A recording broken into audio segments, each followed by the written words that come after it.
So today I have two funny manifestation exercises for you. And if you do just one of them correctly, today it will change your life.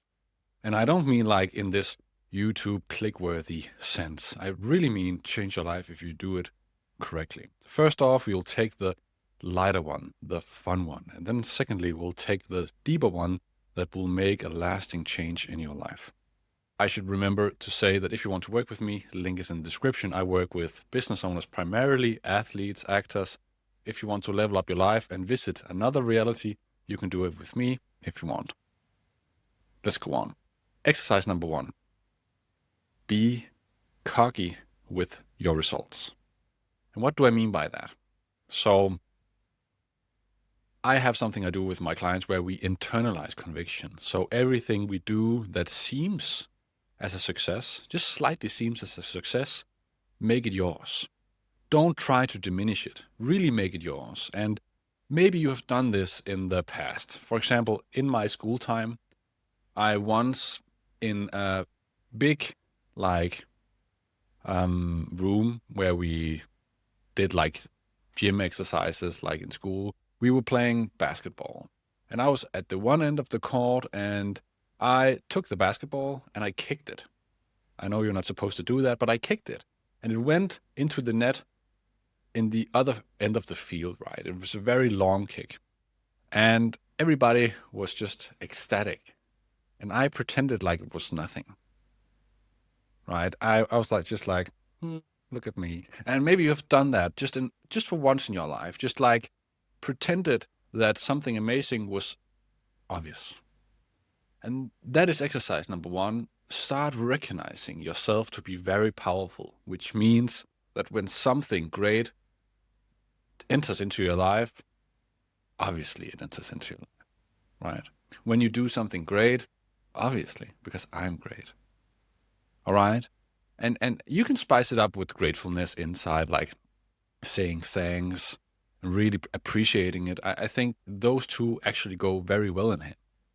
But if you can recognize your power, you will stay vibrationally exactly where that thing enters you.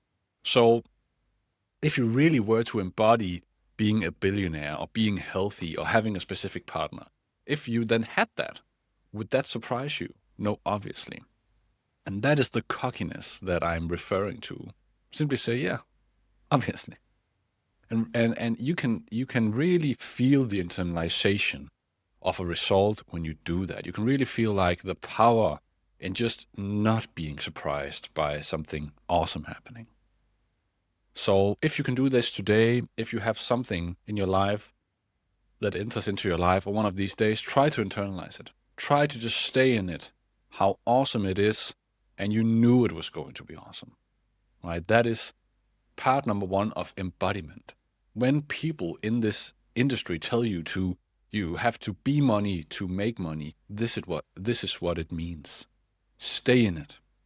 Like if you were totally abundant, believe yourself to be a billionaire, a millionaire, would you be surprised if you won the lottery?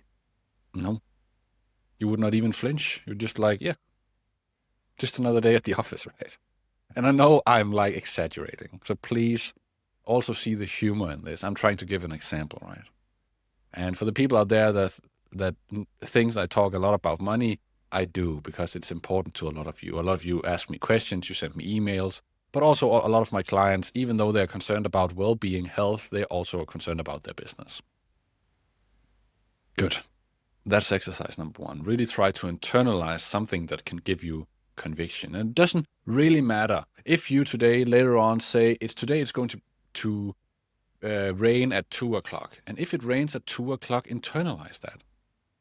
Consider yourself the maker, the creator, the co-creator of your own reality. Like that you have nothing to gain on putting things in your life out to circumstance. I didn't do it. Yes, you did. Your perception is going to be your projection. This is what we're talking about on this channel. You are the creator of it all, right? There's nothing in your reality that you are not the observer of. And what you keep observing, there will be more of. And that is actually what we do, right? We change our perspective to the end goal. Where do we want to go? Do we want to be healthy? Do we want to be rich? Do we want to be successful? Do we want to be loving? I don't know. But whatever you want, let's visit the end, and then let's make a straight path, and then let's only walk on that straight path in terms of our perception. Exercise number 2, very important.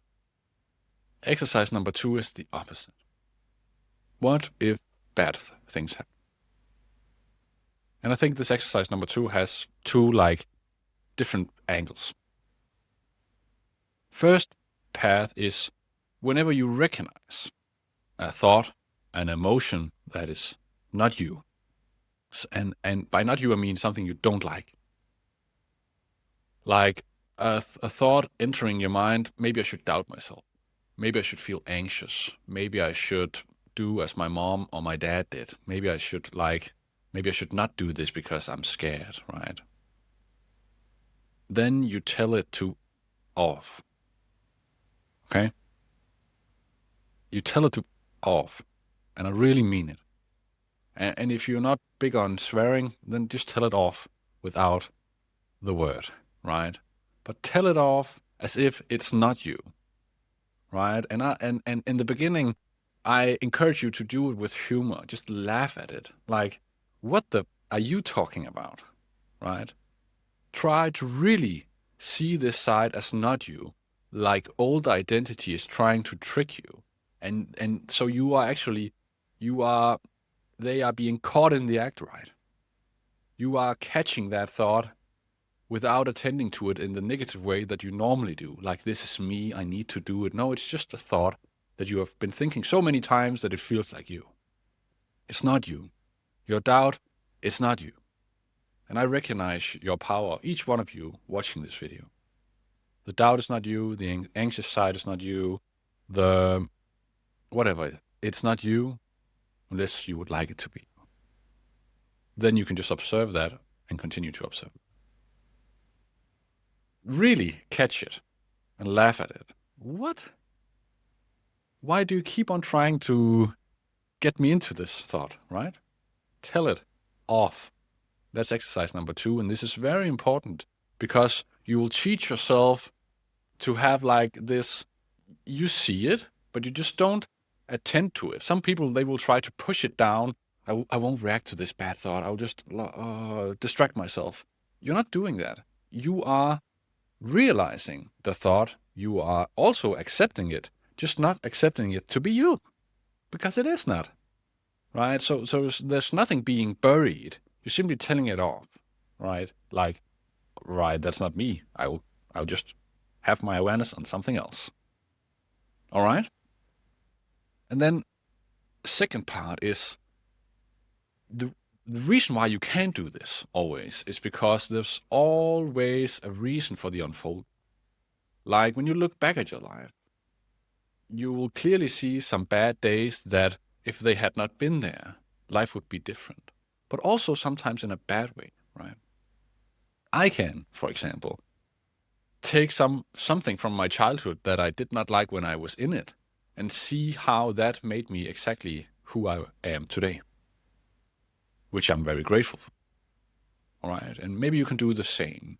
Like I gave this example to one of my clients. Let's say you have a deep intention of manifesting peace in your life and you are on a career path, right?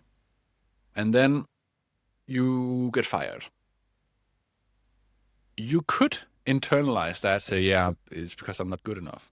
But why not go to the end and see, yeah, but I have visited the end in my mind and I know myself to be worthy of peace. I know myself to be reaching peace and receiving peace. So this must be a part of it. And if you look at it from the top, if you were in control of your life and you could see that that job would not get you where you want to go, for example, that job is not going to get you peace, then you would, with your great knife of consciousness, cut that timeline. Simply remove the job from that reality so you could go on into another reality where you could find peace. Right? And you will realize this, some of you, when you look at bad things in your life, yeah, it turned me into the direction that I'm actually looking for. So you can take this and look at your current circumstances. Everything is unfolding because of you. Everything is done because of you. It is all a part of everything working out. All right?